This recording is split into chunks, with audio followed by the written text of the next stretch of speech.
मुख्यमंत्री भजनलाल शर्मा कल अंता में भव्य रोड शो करने जा रहे हैं। रोड शो में वसुंधरा राजे भी साथ रहेंगी। साथ ही प्रदेश अध्यक्ष मदन राठौर, उप मुख्यमंत्री डॉक्टर प्रेमचंद बैरवा भी मौजूद रहेंगे। सांसद दुष्यंत सिंह और भाजपा प्रत्याशी मोरपाल सुमन भी साथ रहेंगे। मुख्यमंत्री और पूर्व मुख्यमंत्री के लिए विशेष रथ तैयार किया गया। अंता क्षेत्र में होगा ऐतिहासिक रोड शो, जनता द्वारा किया जाएगा स्वागत। रोड शो दोपहर 12 बजे अजीतपुरा बालाजी से प्रारंभ होगा। सीएडी चौराहा होते हुए ब्रह्मपुरी बालाजी तिराहे तक मार्ग रहेगा और मार्ग में जगह जगह पुष्प वर्षा और स्वागत द्वार बनाए गए। विशेष रूप से सजाया गया है रथ, आकर्षण का केंद्र बनेगा। महिला और युवा शक्ति अग्रिम पंक्ति में शामिल रहेंगी। तो रोड शो को लेकर कार्यकर्ताओं में भी भारी उत्साह का माहौल है। भाजपा संगठन ने तैयारियां भी पूरी कर ली है और क्षेत्र में जोश भी दिखा। जन समर्थन जुटाने के लिए पार्टी ने व्यापक प्रबंध किए। रोड शो से भाजपा प्रत्याशी मोरपाल सुमन को बल मिलेगा। अंता विधानसभा में भाजपा का जन समर्थन और अधिक सशक्त होगा। कार्यक्रम में शामिल होंगे वरिष्ठ नेता और हजारों समर्थक। प्रदेश में उत्साह की लहर। अंता में भाजपा का दमखम दिखेगा और ये नजर आएगा कल के रोड शो में, जब मौजूदा मुख्यमंत्री भजनलाल शर्मा और पूर्व मुख्यमंत्री वसुंधरा राजे साथ नजर आएंगे इस रोड शो में रथ में सवार। इसके अलावा बीजेपी प्रदेश अध्यक्ष मदन राठौर भी साथ रहेंगे।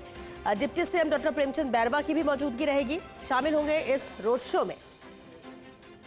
और चलिए एसोसिएट एडिटर ऐश्वर्य प्रधान हमारे साथ जुड़ गए हैं। ऐश्वर्य, बेहद अहम ये रोड शो, अब क्यों कल? क्योंकि 9 तारीख है और प्रचार प्रसार का भी शोर थम जाएगा शाम 5 बजे से। ऐसे में ये भव्य रोड शो कितना असर डालेगा आम जन पर, क्योंकि अभी 2 दिन पहले भी यहाँ पर इसी तरह से रोड शो किया गया था।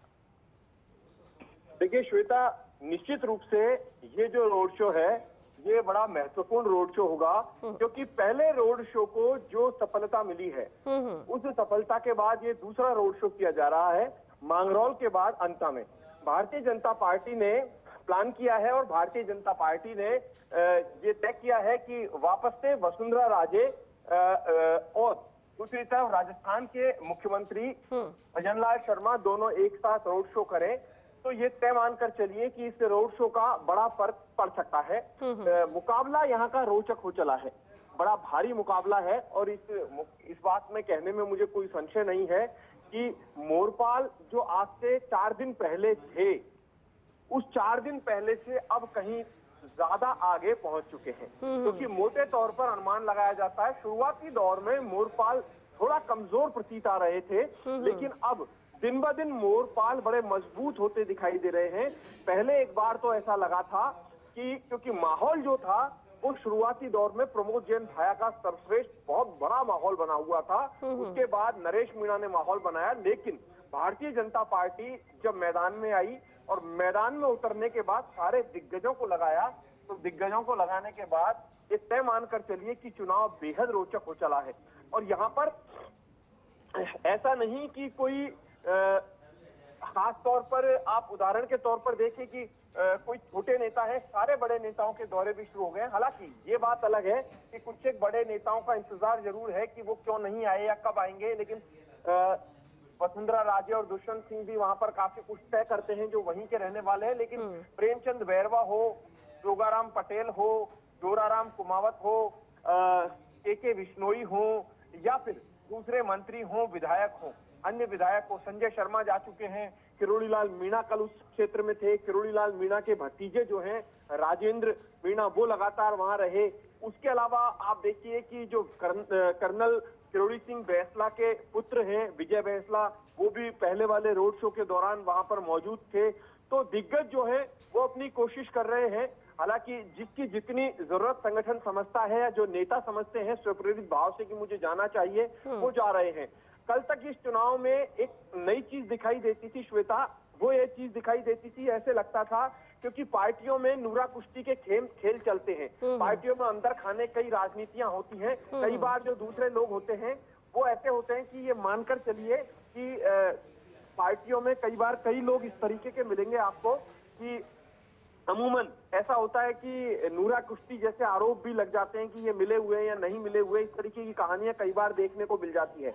लेकिन अब दोनों ही पार्टियों ने अपने इस तरीके से चेहरे दिखाना शुरू किया। मैं एक छोटा सा उदाहरण देता हूं कि यहाँ पर तो कांग्रेस में सचिन पायलट का रोड शो करना, तो दूसरी तरफ भारतीय जनता पार्टी में भी दूसरे दिग्गजों का जाना, ये सीधे तौर पर तमाम तरीके की जो कहानियां हैं या बातें हैं उन पर विराम लगाता है। और मुझे लगता है कि कल का और दिन ऐसा दिन होगा जहां पर दूसरे ऐसे चेहरे भी दिखे जिन्हें लेकर कयास लगाया जा रहा था कि वो शायद नहीं दिखेंगे चुनाव में, वो भी दिख सकते हैं। क्योंकि चुनाव जब पार्टी का बन जाता है तो आला कमान की बात मानते हुए जाना ही पड़ता है। कई बार इस तरीके की कहानियां भी हमें देखने को मिलती है कि कई बार इस तरीके के आरोप भी लगते हैं कि यहाँ पर ये राजनीति में ऐसा होता है, अक्सर होता है कि कई बार राजनीति में कई नेताओं की पर्सनल या व्यक्तिगत तौर पर मित्रता होती है प्रतिद्वंदी पार्टियों में, जो सामान्य बात है, कोई नई चीज नहीं है। पूरे देश के नेताओं में ये चीज देखने को मिलेगी। लेकिन जब पार्टी की बात होती है तो सभी एकजुट होते हैं। तो यहाँ भजनलाल शर्मा कल के रोड शो में पूरी ताकत दिखाना चाहेंगे। मुख्यमंत्री संगठन के बड़े मजबूत आदमी है, क्योंकि पिछले वाले रोड शो में श्वेता आपने देखा होगा कि वो जब आते ही उन्होंने देखा कि ये क्या कर दिया, इन लोगों ने रस्सी लगा दी पुलिस वालों ने। तो उन्होंने पुलिस की रस्सी देख के पुलिस वालों से साफ तौर पर खुद माइक हाथ में लेकर कहा कि भाई ये रस्सी हटा दीजिए, कार्यकर्ताओं को यहाँ पर मेरे बीच में रहने दीजिए। तो कार्यकर्ता बड़े खुश हुए। तो वो इन चीजों को अच्छे से समझते हैं और उन्हें ये भी मालूम था कि उन्हें क्या करना है। उन्होंने एक बड़ी बात बोली थी, वो एक बड़ा मैसेज था, उस पर भी गौर फरमाना पड़ेगा। उन्होंने कहा था कि कोई यहाँ पर ये ना समझे कि वो यहाँ पर गड़बड़ करेगा, मुझे सबका ध्यान है, मैं सबका इलाज करना जानता हूं। तो उस मैसेज के बाद कार्यकर्ताओं में एक जोश आया था। कल का भाषण बड़ा महत्वपूर्ण होगा, क्योंकि चुनाव में कई बार प्रतिद्वंदिता इतनी बढ़ जाती है कि लोग आपस में शत्रुता पाल लेते हैं और उसके बाद डराकर धमकाने के भी कई उदाहरण सामने आते हैं, कई बार गुंडाई के भी उदाहरण सामने आते हैं। तो ऐसे लोगों की तरफ मुख्यमंत्री ने इशारा किया। बिल्कुल ऐश्वर्य, बिल्कुल, क्योंकि जिस तरह से 2 दिन पहले का भी रोड शो का आपने जिक्र किया और आपने कहा कि उसकी जिस तरह से अपार सफलता मिली, इसके बाद एक और रोड शो कल रखा गया है।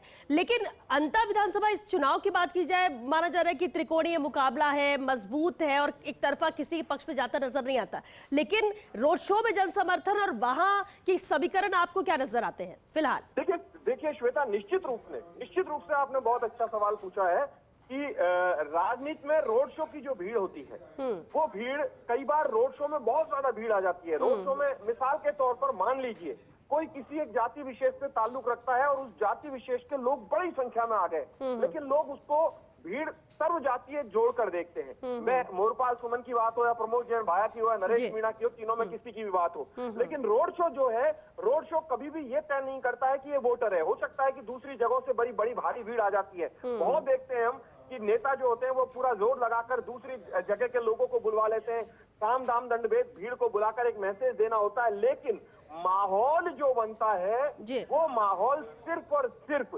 चुनावी माहौल ही बनता है।